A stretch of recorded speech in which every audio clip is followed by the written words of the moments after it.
All right, I think we will go ahead and get started. So I just wanted to welcome everyone to the Fact or Fiction Debunking IT/OT Industrial Network Security Myths webinar. We'll go over a quick agenda. So welcome and thank you to our presenters, Matt and Lori, and everyone who helped put this webinar together. My name is Jackie Slatt and I'm going to be the moderator for today's webinar. We're going to go through a quick overview of eTech Group, a short introduction to both Matt and Lori, and have a quick audience activity for you guys to all participate in. So I hope that will be fun. Then we'll get into the Fact or Fiction presentation and leave a little bit of time at the end for audience Q&A. So with that, we'll go ahead and get started. So just a quick intro to eTech Group. eTech Group is one of the top 5 system integrators in the United States. We have locations across North America with over 600. Hey, Jackie. Yes. Oh, you want to present or share the presentation? Oh my gosh, yes, I do. I'm so sorry. That's all right. We got Let me share the screen. Sorry about that, guys. All right, so let me make sure. Can everyone see the screen? Give it a second, because there's a little bit of a latency there. Oh, I'm getting some thumbs up. Thank you all. For the audience participation. We love it. Keep it coming. Perfect. Okay, so eTech Group is one of the top 5 system integrators in the United States. We have locations across North America with over 600 resources and 450 engineers. We work in a variety of industries and have expertise in a range of capabilities ranging from process automation to industrial IT and more. We are driven and grounded by our purpose statement, which is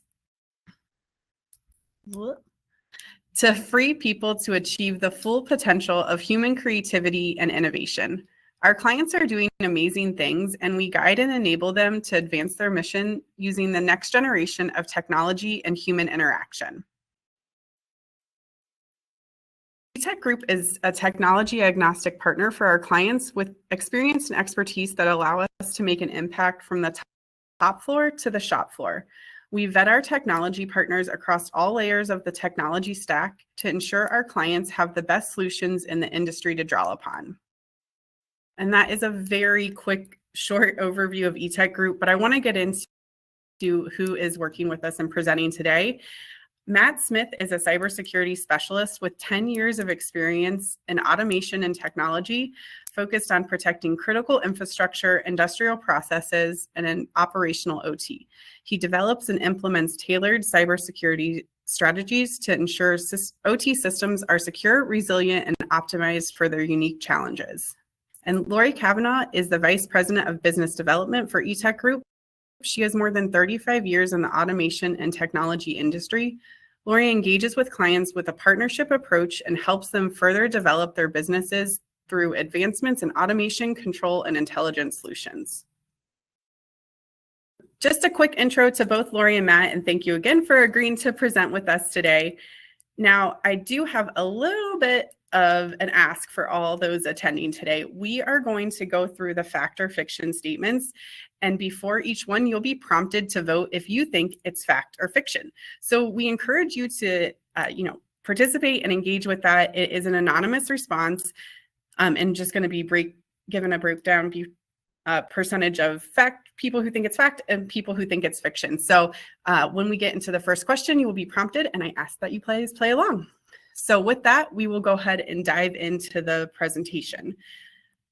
The first question or statement that you guys have is this fact or fiction? Implementing OT network security changes according to a network design plan can improve cyber insurance costs.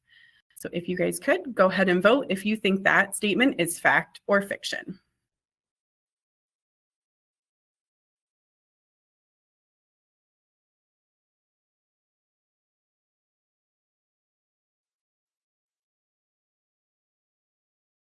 Right.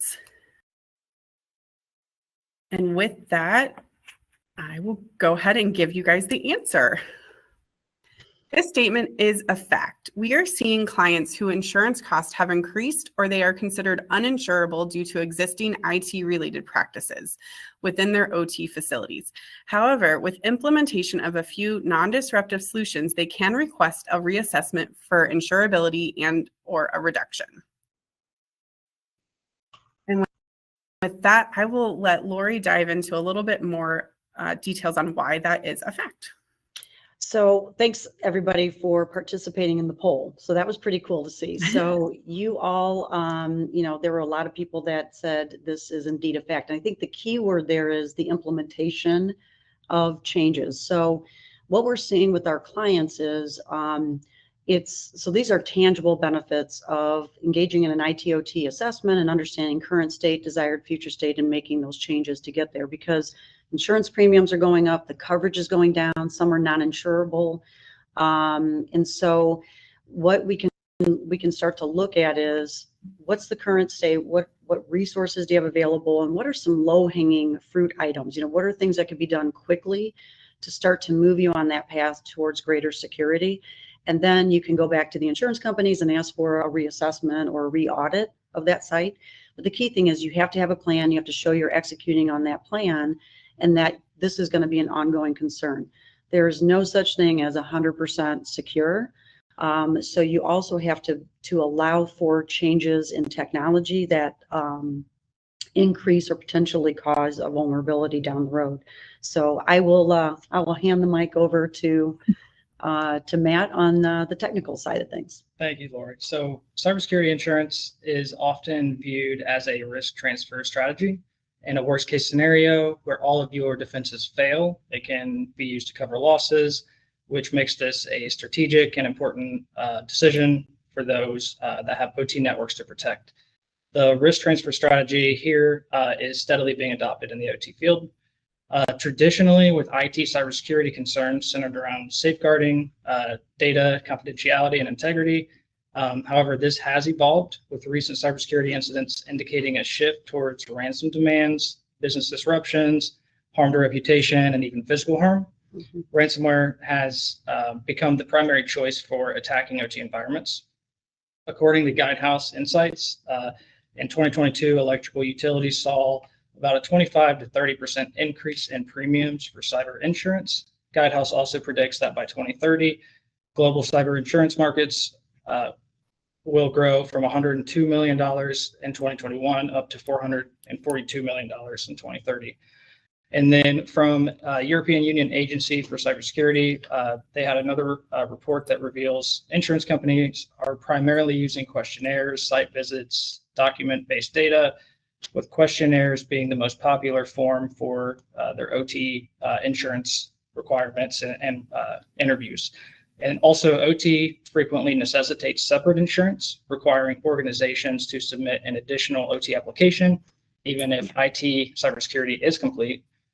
Some of those questions that they're looking for answers on can be, do you have an OT security policy that includes cybersecurity? Do you maintain a complete and up-to-date OT inventory? Do you have anyone that's primarily responsible for OT cybersecurity? Do you have segmentation between OT and IT? Do OT environments have direct internet access? Is VPN access into your OT environment allowed? Do you use MFA to protect it? Do you allow vendors to remote into your OT network? Do you have defined processes in place for access control? Do you have a SOC? There's a lot of these questions that are, they're not new, and they can be traced back to NIST cybersecurity framework, ISO 27001, and the IEC 62443. And the last point I'll make on this topic is it's important to establish and monitor clear baseline requirements for OT cybersecurity. This will improve the accuracy of your insurance choices and reduce your silent risks.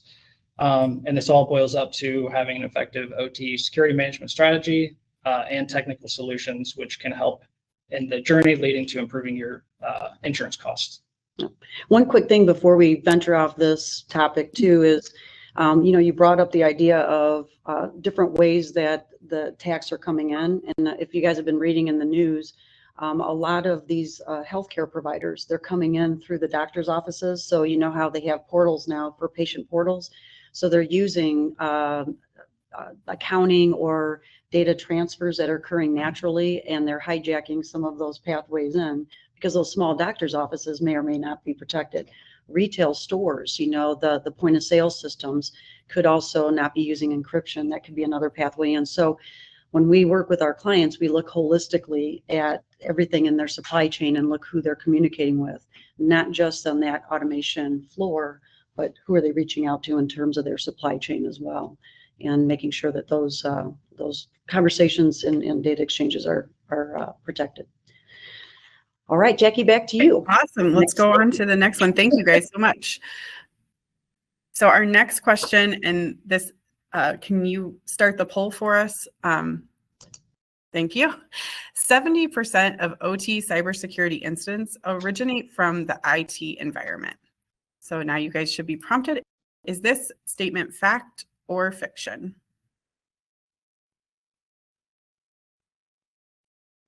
I know you're all thinking we should have played some Jeopardy music, but I know it's probably already playing in your minds. All right. It looks like we've got quite a few people who have voted. So I will go ahead and give you guys the answer. This statement is fact. 70% of the OT cybersecurity incidents originate from the IT environment due to improper network segmentation and shared domain architectures between the IT and OT systems. And I will let Matt go in and explain this a little bit more. Thanks, Jackie. So according to a report from Dragos in 2023, it was found that 70% of the OT cybersecurity incidents that had taken place had originated from the IT environment.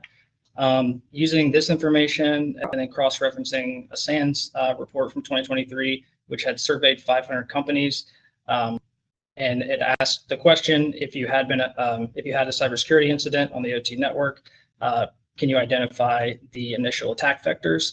The most common attack vectors that we're seeing, obviously, number one, compromise in IT that allowed the threat to get into the OT IT networks, engineering workstation compromises, external remote services, exploit of public-facing applications, drive-by compromise, spear phishing attachments, which is another IT-based form of getting in, internet accessible devices, data historian compromise, wireless compromise, supply chain, and replication through removable media.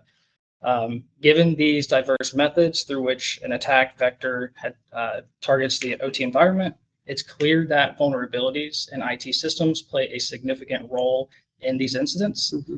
Understanding that 70% of the OT cybersecurity incidents originate from the IT emphasizes the need for seamless integration of IT and OT security strategies. And as we move forward in this fact or fiction webinar, we'll review in more detail how we can strengthen these connections and ensure a more resilient defense in both environments.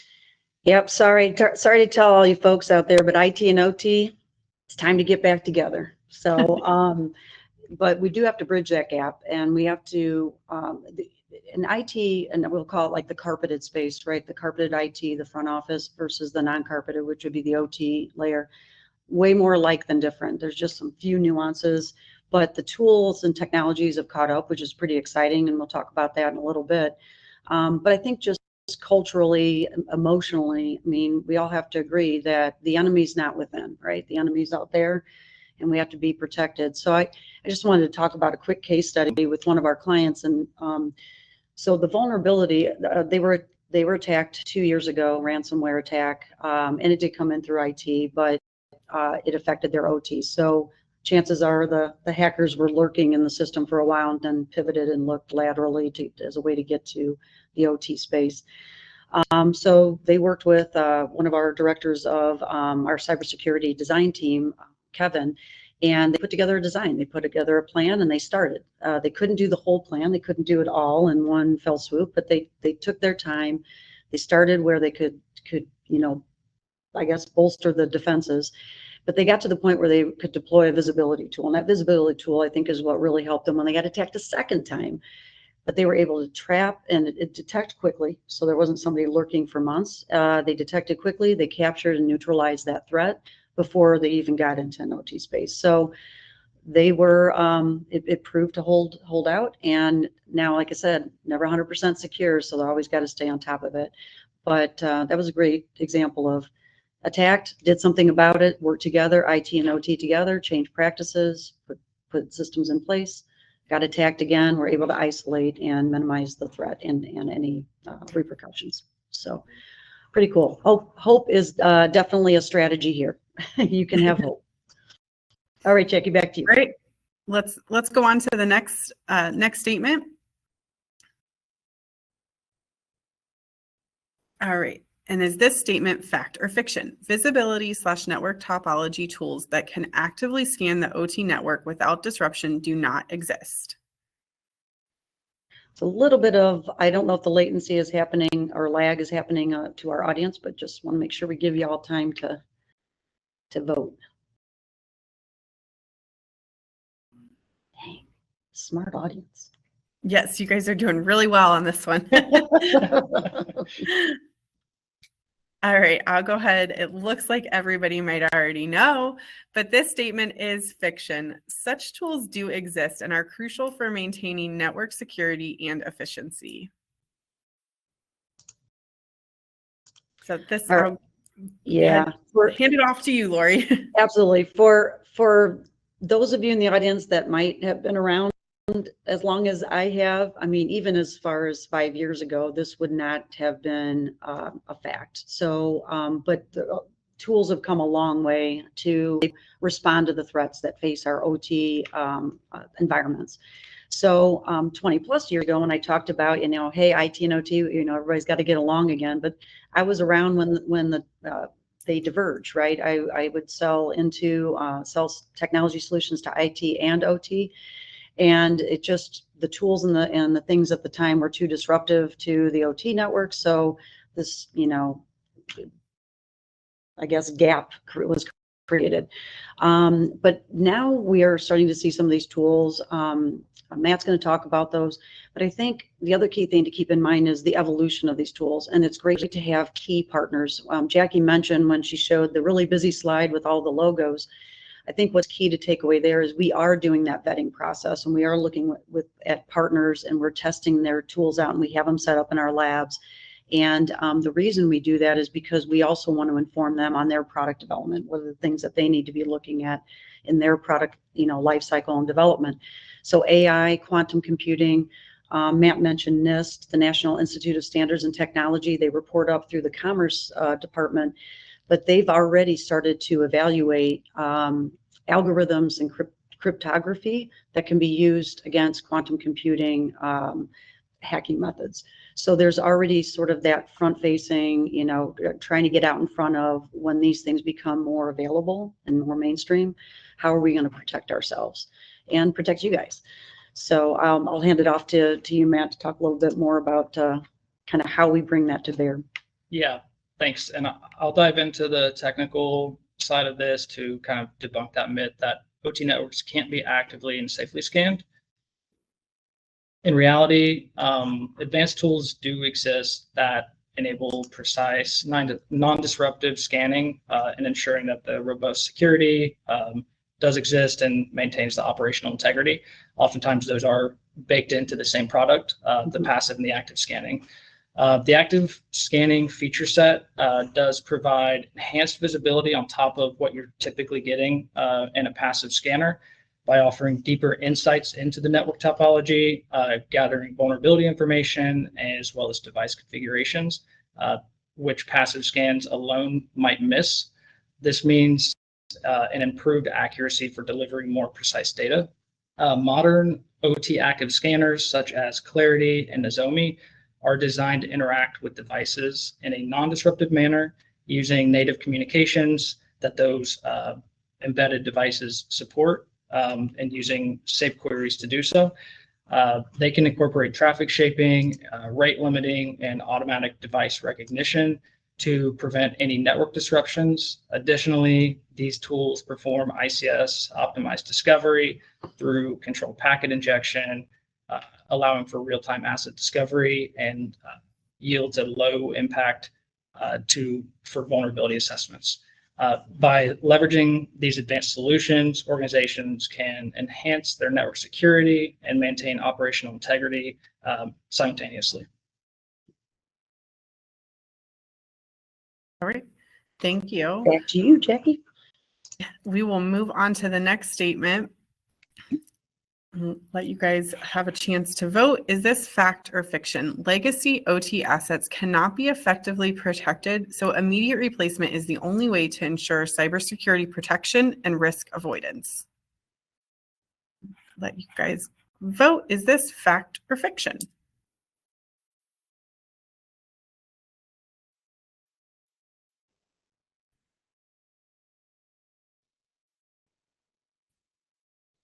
I think we have some shy people out there. We get a good participation. Well, We promise we don't know who you are. All right, we'll go ahead and give the answer. This is fiction. Legacy systems can be protected and do not inherently present a network security risk. I'm going to let Lori take the first. Yes, so many of our clients are in various stages of their OT assets product life cycle. So some have assets that are still deployed that are completely obsolete.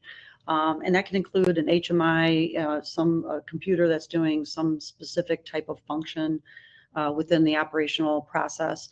But even products that are in their active life cycle stage are probably outdated in terms of patch and patch management, partly because it is very disruptive. So we can have a lot of visibility tools, scanning tools, and other things that protect the assets. And one of those things might be just, hey, you can't hack what you can't see. So we have cloaking, there's cloaking technology. So one of our partners, Obscura, has a cloaking digital segmentation technology that can go in very quickly. It's non-disruptive. And really what it's doing is buying the time, right? And it's just part of a multi-layered solution. Matt's going to talk a little bit about that. But upgrades still need to be done. Patches still need to be done. What we're trying to do, though, is we're trying to map that prioritization, that sequencing, making sure the right test methods are in place, the test bench is in place, and then we time that. When we do have downtime, we can push those patches out. There's even some cool technologies. Are you going to talk about where they kind of mimic the patch? Okay, I'm not going to steal your thunder. But the upgrade still must be done. So how we work with our clients is taking that same IT/OT assessment approach, that current state approach, is working with the stakeholders in the company saying, okay, how do we prioritize the remediation, right? The getting rid of the obsolete end of life equipment while also maintaining that protection. So doing those things in parallel and dividing and conquering, so who does what? We come in and assist. Sometimes our clients are doing some of the other work and themselves internally, or they're training people, they're hiring people. We're seeing more hires in that IT/OT network specialists, like even getting that title where they are part of that bridge. They're part of that bringing together of the IT and OT space. But everything should be done in collaboration. So again, we'll talk a little bit later too about key stakeholders, but I'll let Matt go through more of the technical nuances of what we can do and how you can help protect those legacy assets. Yep. So while it's often claimed that these legacy OT assets are simply too vulnerable and just must immediately be replaced for effective cybersecurity, that obviously would be the best case scenario, but that's not always an option. It's really hard sometimes to simply replace devices. You need to leave them in there for a little while longer until it can be properly planned. And so there are controls that can be implemented that can kind of build cybersecurity around these assets. In reality, there are effective strategies to protect these assets and mitigate the risks without resorting to the immediate replacement. First of all, network segmentation and isolation are crucial for containing these assets and preventing potential breaches from spreading. Lori mentioned one. It's a really interesting concept as far as the segmentation goes for OT networks. It's a cloaking mechanism. There's some tools out there such as Obscura, and these tools essentially can be put into place without having to re-IP your entire networks. They can be put into a flat network and mask legacy assets behind a firewall that sits at the layer 2, and it also basically blocks any other traffic that you want to block outside of that firewall from getting into the legacy asset. So that's a newer trend that we're seeing more recently because re-IPing things can not always be very straightforward. Enhanced monitoring tools can help detect the anomalies that might take place in real time. Patch management, if possible, most of the time it's not an option for legacy assets, addresses the vulnerabilities as the updates become available, and strengthening access controls through segmentation and cloaking and user-based access control, as well as using behavioral analysis tools, further protect against unauthorized access and unusual activities. And finally, a robust incident response plan can help to ensure readiness to tackle any risk associated with these assets effectively. All right, thank you. Are you guys ready for the next statement? Bring it on. All right. If this, let you guys, oh, it looks like we've got the poll released. Okay. Is this statement fact or fiction? Implementing IT/OT security measures is always expensive and requires extensive production downtime. Is this fact or fiction? Love that.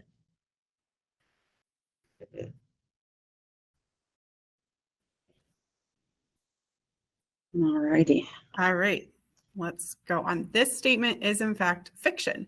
Many security measures can be implemented with minimal disruption to production processes. Lori, looks like you are up first for this one. Yeah, so it's interesting. And I think the word always there, is probably was the tricky one. There's some people out there probably hating us for the, do you ever take those tests and you're like, okay, they didn't word this question right, so I was usually the one that got the only one to get something wrong. But I think the biggest thing here is it still goes back to that planning cycle, but it's not just the plan, it's also knowing what technologies are available out there, because some of these technologies can provide duplication of features and benefits. So really we start first with what's the priority of the organization, and that has to come from those key stakeholders. So everybody has to have a seat at the table. So the executives have to, somebody has to be representing, and if it's a publicly traded company, legally now they have to disclose that they've had a breach. So their stakeholders are their shareholders, the owners of the company, the shareholders, have to be notified. So the first thing that anybody's going to ask, insurance company or the shareholders of the board, is what's your plan? And what's your plan based on, and what's the prioritization? So having the executives, IT and OT create a balance plan. So I've heard maybe the concept of a balanced scorecard. And that's really what you try to do is you collect all of the variables that are important, but then you have to give them some weight. So maybe there's certain OT assets that are not as vulnerable, but they're critical. And so you think, okay, even though we probably could limp along for a little while, this is a key revenue producing asset, so we need to protect it more than maybe something else that may be more outdated but doesn't run as often. So those are the kinds of interactions that we get into when we workshop in our IT/OT assessments. Choose platforms that make sense. So there's balances between price and functionality, and like I said, sometimes functionality can overlap.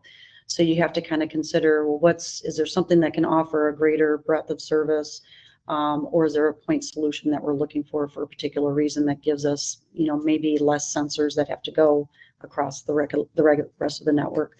And then phasing, of course, and then, like I said, just security tools that integrate, like knowing the team and what the team, the company personnel are already familiar with.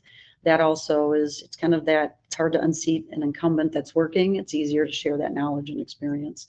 So those are the factors that we consider operationally when we're, thinking about how do we do this over time. You could look back and say, yeah, we spent a lot of money, but we paced ourselves and spent it over that. The client I mentioned before, the case study, was 2 years of implementation. So, all right, I will yield the floor to you, Matt. Yes, so it is a common misconception that implementing IT/OT security measures is always going to be costly and involve significant production downtime. In reality, there are many different security solutions that are designed to be cost effective and can just be integrated with very, very minimal impact by employing, like Lori mentioned, incremental implementation strategy and using low impact technologies such as, passive scanning and testing the active scanning, tools that can be put into place and grab the information you need for a design project. And for monitoring and the non-intrusive assessments, organizations can use those to enhance without extensive disruptions. Additionally, investing in these measures can prevent costly breaches and downtime.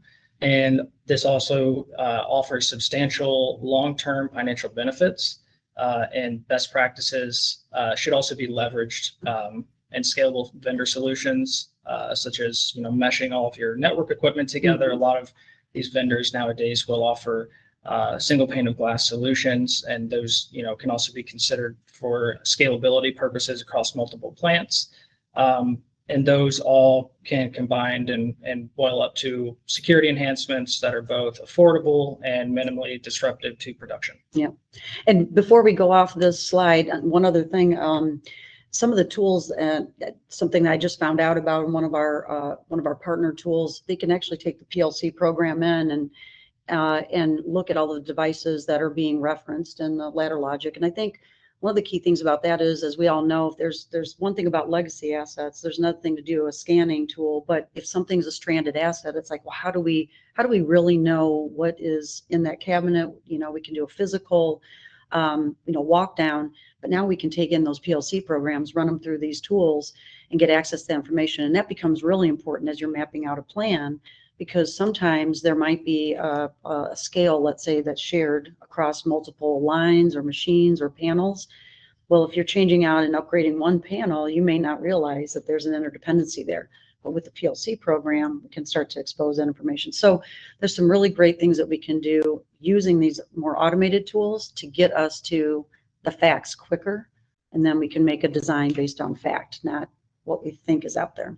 So, okay, I will now release you, Jackie, to move to the next statement. All right, let's keep going. All right, is this statement fact or fiction? An OT network design should tie back to corporate priorities and balance efficient traffic flow and strong cybersecurity against the cost and timing of installation. Is this fact or fiction?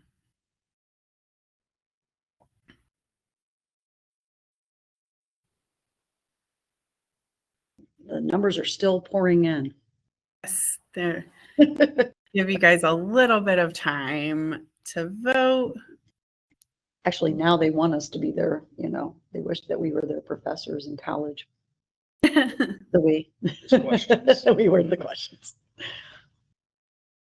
All right, this is a fact. Effective network design can ensure sensors are strategically placed to maximize visibility while minimizing costs. All right. So Lori? this, if you want to, yeah, that's okay.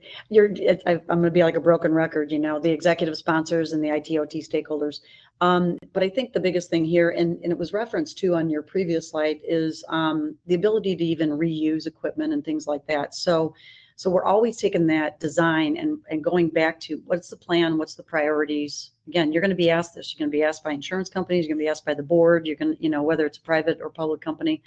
What is the plan and where are you at in the execution of that plan? But hey, small steps are better than no steps. Or even if you feel pretty mature in the planning process, it doesn't hurt to have somebody come in from the outside and do a little stress test on that. Another thing that we are not seeing, which is a little bit, it makes us a little scared, is the disaster recovery planning for the OT assets. So a lot of times there's a disaster recovery plan for operational disruption caused by like a natural disaster or some other things. And that really has more to do with where would we be able to move production, or where could we continue to make product. But you got to think about that a ransomware attack is the same thing as a natural disaster. And so that is a disruption. But there are some things you can do to quickly get back up to speed when you don't have a true physical like site, damage. So just having good backup processes and then drilling and testing that. So it's one thing to say, hey, we've got these policies and procedures, but are we running regular drills and tests? Or we've got this, redundancy, we got failover, but are we testing it on a monthly basis? It's kind of like waiting for your generator, and all of a sudden you realize the gas evaporated, the diesel, is gone. And the time you need it, it doesn't run. So you constantly have to be testing these out. But the balancing act is real. And so I think you can be overzealous in cyber protection and cyber defense, and then no data is getting out. You're not achieving those objectives to run the operation better and use some of the, business intelligence tools. But at the same time, you got to weigh the cost and the benefit. All right, Matt, to you. An effective OT network design, we do highly recommend, and we basically see it as non-negotiable, just making sure that it aligns with corporate priorities. Obviously balancing efficient traffic flow, so paying attention to operational requirements on the network, and also keeping in mind the robust cybersecurity while considering some of the other things that we've already touched on, costs, installation timelines, any sort of downtime that might be associated with that as well. By tying these network design principles to the overarching business goals, organizations can ensure that it supports both operational efficiency, the strategic objectives of the organization, and keeping that in mind going into kind of the efficient traffic flow. That's obviously critical for performance. The strong cybersecurity measures are also essential for protecting against threats that might get into the network and keeping the segmentation in place. It's also important to balance these needs for budget constraints, project timelines, and make sure that it can achieve the cost-effective solutions at hand. Additionally, designing with scalability in mind allows for the future growth and adaptability without requiring significant redesigns. So, when a new network's being put into place, are the ports, is the port numbers, is it 20% on top of what is in place? Are those little considerations being put into place? Because that can also go a long way for keeping a network, in place for a long time and allowing for minimal changes to a new build, while that can also be something that can keep costs down in the future. Yeah. And I think too, before we go off this, I'd love about scalability, and you kind of design with the end in mind, but sometimes you don't always know, like, something happens 3 years down the road and our clients will consolidate. They'll move production lines, to a single area or to another area.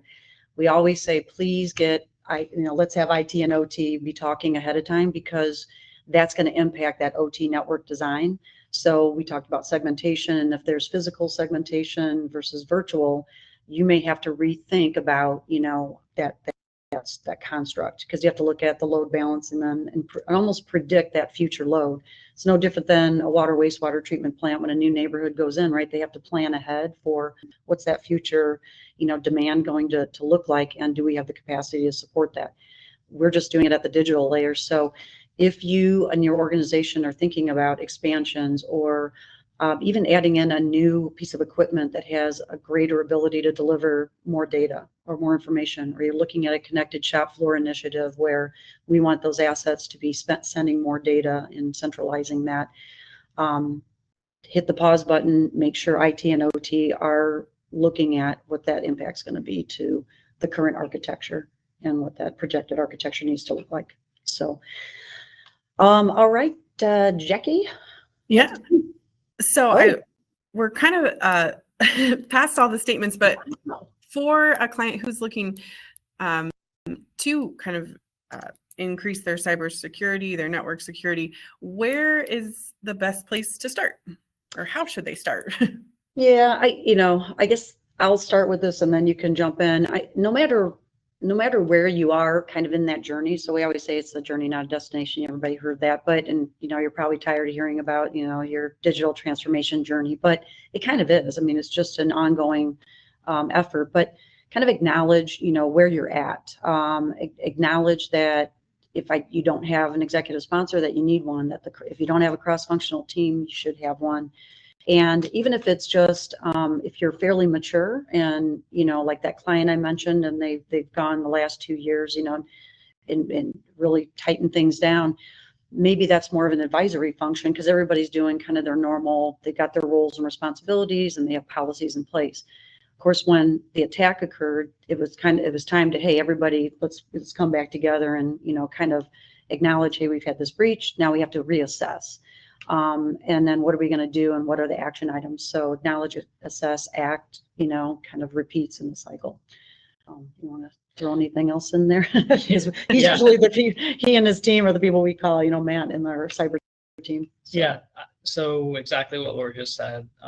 It starts with kind of understanding where you're at, whether essentially starting with an assessment, whether that's a self-assessment and someone's, fully designated to the OT cybersecurity, whether it's a third-party assessment like our IT/OT assessments. It's really important to understand, here's the list of things that we should be doing, and here's where we're at with doing those things. So you can kind of figure out, okay, we need to add X, Y, and Z to our program, and that's going to, reduce our risk. In the long run, it's also going to help us operationally because we're going to start patching things and keeping up with the maintenance on these devices. So the assessment really is a fundamental building block and gives you a really good picture, snapshot in time to start building out your, 1 year, 3 year, 5 year roadmap. Speaking of map. Speaking of map, that's exactly what I was going to say. Yeah, we tend to use, and like I was saying, if really it's more like a racetrack, you circle back around, as you try to kind of move through this path and continue to reassess. No such thing as 100% secure. And, but like I said, having good partners too, like there's multiple fronts that people are looking at, but this is not linear. This tends to be circular. Yes, you are correct. Unfortunately, the circle didn't fit on the PowerPoint, but okay. You could just put that at the tip of the, don't forget, you might have to circle back around. Yeah, it's okay. The scenery is beautiful. You have to circle back around, and the best way to do that is with eTech Group as a main automation partner. We are going to have some time for questions too. I'll just throw it out there that there should be a Q&A section that you could, if you want to key in any questions or anything, feel free. Thank you. There might that be is important. Yeah. But just a quick overview of some of the immediate benefits with an IT/OT assessment and how that can help you develop that plan and the roadmap for network security. Let me start. A couple things. I like to find the tangible kind of, if there's some tangible ROI or benefits. So I'll kind of skip over to the fourth kind of circle there, the insurance. Not only insurance concerns, but I think definitely the driving the cost of insurance down, or just even being insurable. The other thing too, and it's been interesting. I was reading in the Wall Street Journal. This was several months back, but a couple of the insurance companies were trying to not pay for a ransomware attack because the threat originated in Russia, and Russia's at war with Ukraine, and there's an active war clause in the insurance agreement. So I think you're going to see some interesting evolution even within the insurance industry as well. But the key is to not ever need it. But how do we drive those costs of that protection down? So there's some definite benefits there besides the inevitable, trying to avoid disruption. But also some changes. I just throw one more out there and then I'll hand it off to you, Matt. But on the OT equipment side, there could be a dual benefit of doing an upgrade. Sometimes that faster processor allows us to put on additional, so getting a more modern infrastructure in place has other benefits. So we're able to add additional sensors, controls, and improve the operational performance of the asset while getting that secondary benefit of the cyber protection, the ability to kind of stay closer to patch management or even be able to push a patch out. So we always look for those complementary, I guess, benefits. But yeah, touching on the last thing you just said, so some of the immediate benefits coming out of an ITOT assessment with eTech.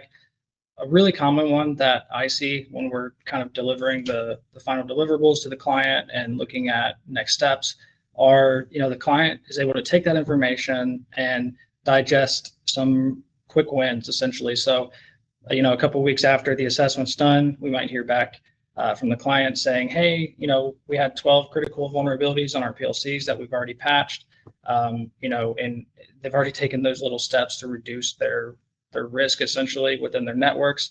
They might not have had, they might have had the technical depth to understand networking, but not necessarily, they didn't necessarily have all of the pieces that might have been segmented across the IT and OT prior to the assessment.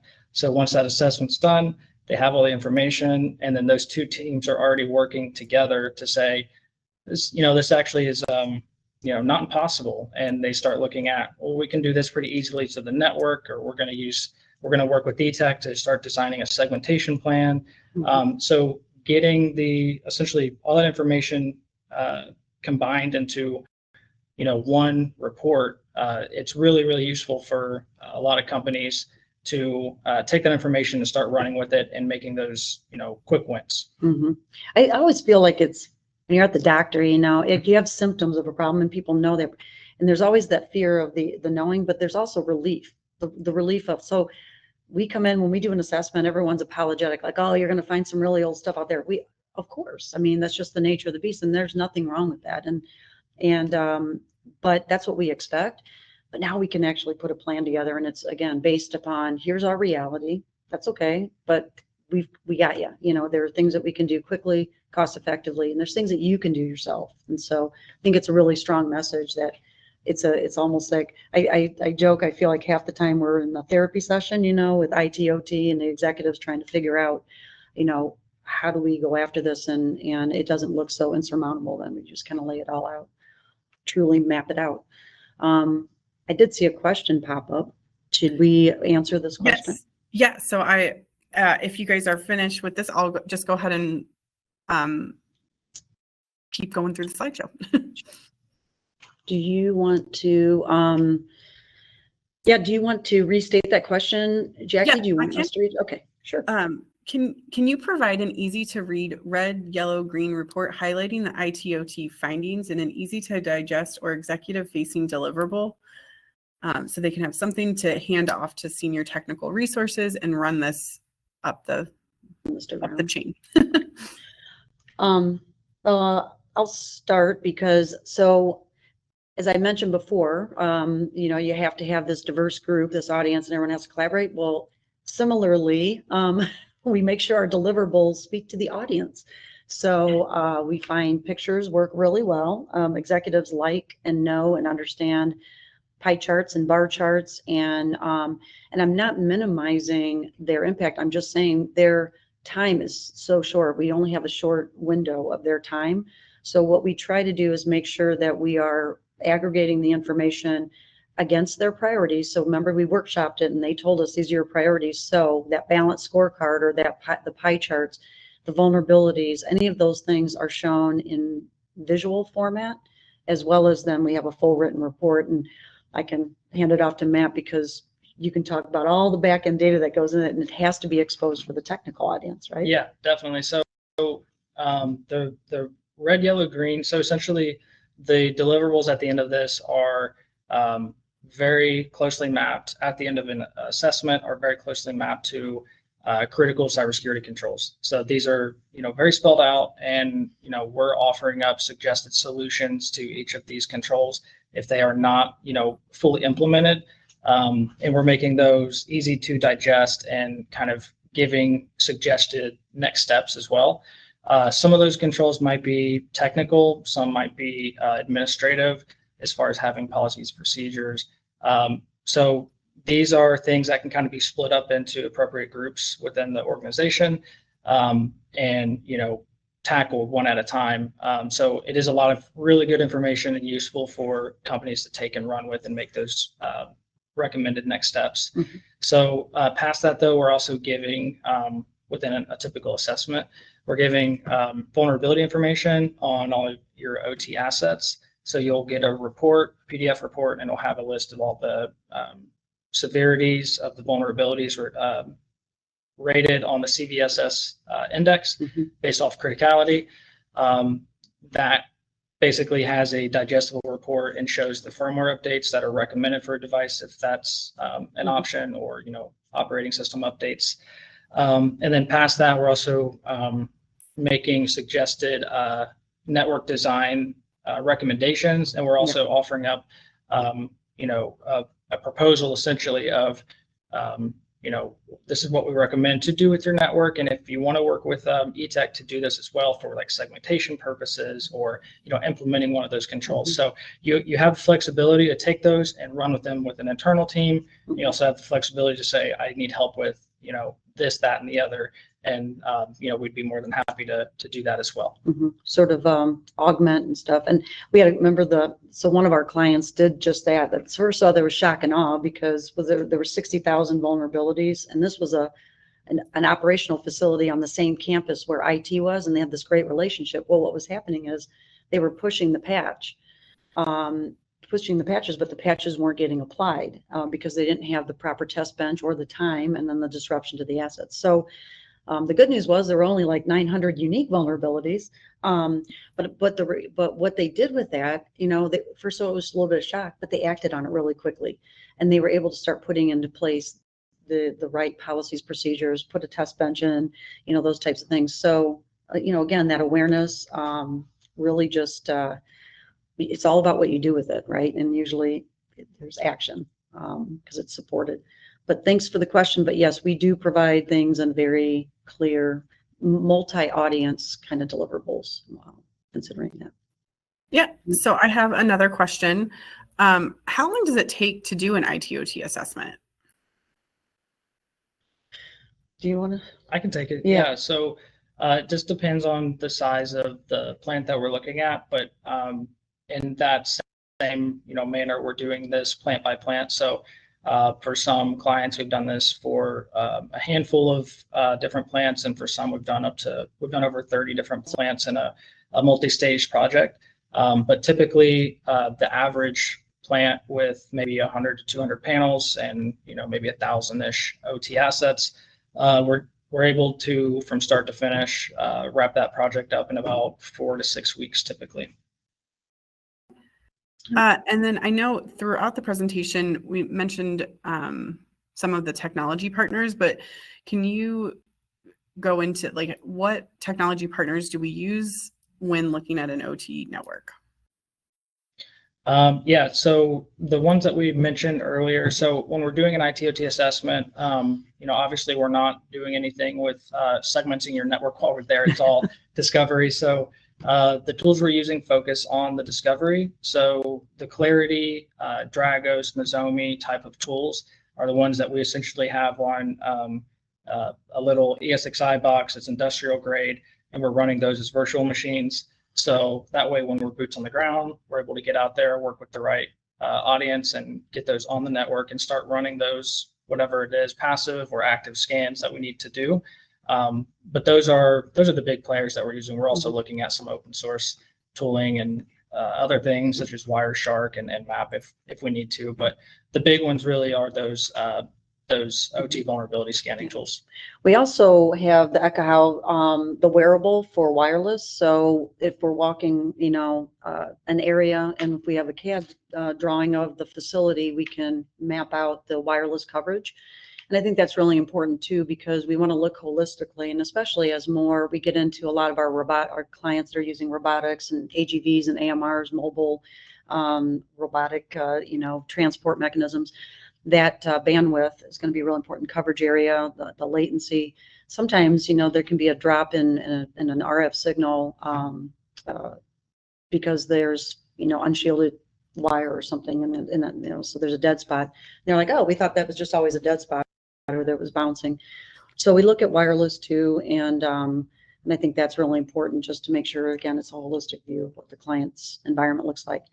Some of these tools are so fast. We've actually done almost like a lunch and learn with clients too, where maybe you've got a champion on the inside, but they're trying to convince some other people, and we've gone in, set up a device just maybe on a certain line or a certain area, talked a little bit about, right, why the importance of having a plan and the collaboration between IT/OT, the executive group. And then a couple of hours, we collect some data, we grab lunch in, and then we start looking at their data.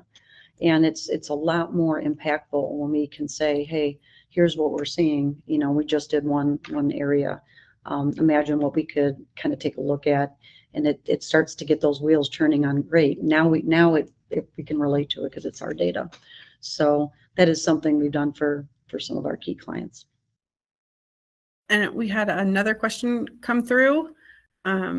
Do you set up span or RSpan ports to search for devices on the network? Yeah, so that's a good question, and that's a more technical focus into that. So I appreciate that question. That's why I looked at you. Did you notice that? So for anyone who might not be familiar, the span is just a port mirror. So that is accurate. When we're doing an IT/OT assessment, we're taking our physical appliance with all of our tools, and we're wanting to plug that into a switch that's on site and has either a span port or a port mirror, whatever the switch refers to it as, and what that's doing, and then plug that span port into our tool. And what that's doing is it's essentially it's mirroring all the traffic that the switch can see, and it's mirroring all that into our tool. So that's kind of how that passive scan ends up working out for these devices, and how it's able to essentially pull in information on the OT assets without necessarily reaching out to the assets. So that is one option. And if that is not an option for us, then typically what we'll do is use the active feature set of those tools, which can do safe queries of the devices on the OT side. Most of the time, it's something that we're trying to do. We're trying to do both of those because,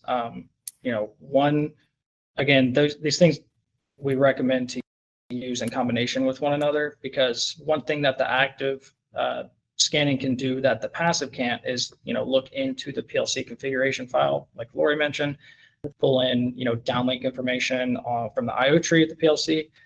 That's something the passive can't do, but the passive can look at the network traffic and start to build out a network flow report for you to understand what's talking to where. That can be used for behavioral analysis and look for network anomalies. That's something that the active alone is not able to fully do for you. So we look at doing both of those, but the answer is yes. We're looking to do a port mirror or span. See, that was going to be my response. Yes. And then I was just going to leave it. No, I'm just kidding. That was awesome. No, thanks, Matt. I think we have time for maybe one more question. Yeah. We're time for one more question. In the context for IT/OT integration, could you provide insights to the optimal stage to engage external vendors and the cybersecurity team for comprehensive IT/OT assessment? Specifically, should their involvement be planned after the IT/OT design has been finalized, during the commissioning phase, or post-commissioning and startup? What are the key considerations for determining the timing of this engagement to ensure seamless integration and to minimize the potential risk for a greenfield site project? I'm taking this one. I'm taking this one first. The answer is early in the stage. The only reason I say that is early in the design process, because at least have a small subcommittee of these key stakeholders. So who is designing that what equipment is going to go in, who's doing the layout and the design of the processing equipment and those vendors, and thinking about the data and that abstracted layer, so somebody that can represent operations to say, hey, here's what's going to happen. Somebody from the executive level to say, when I get this state-of-the-art facility, I'm going to want to have data and a dashboard, and I'm going to want to see all of these great things. So really understanding that, what is the end state in mind from a digital data reporting, layer or standpoint, and then how does that start to drill down? So I would say If you're on the IT side, make sure you're engaging operations. Stop leaving IT out. You can't ignore them. They will not, they are an integral part of your team. So I know we've heard, hey, don't tell IT what we're doing. Those days are gone. We all need to kind of get on that same page. So I would do it early, because then when you go to implementation, that's going to make it more seamless. Everyone's going to know their roles and responsibilities, or it will be seamless because it'll literally be plug and play.